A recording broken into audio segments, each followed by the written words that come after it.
ఏంది ఆకు కోస్తున్నావు? మునగాకు తాలింపు ఈరోజు. ఆకైతే కోసుకొచ్చేసాను, వదిలేసుకుంటున్నా. ఆకైతే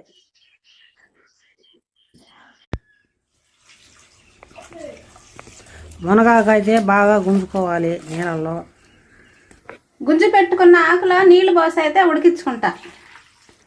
కల్లుప్పు, అందులోకి పొడిగి జీలకర్ర, ఎండుమిరపకాయలు, ధనియాలు, ఎచ్చనగపప్పు, తెల్లబాయలు పొడి అయితే కొట్టుకుంటా.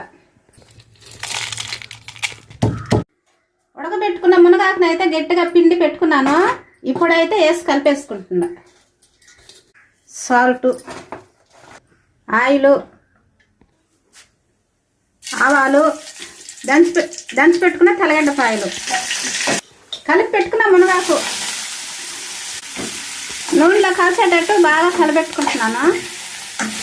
మునగాకు ఫ్రై అయితే రెడీ అయిపోయింది, పాత మోడల్.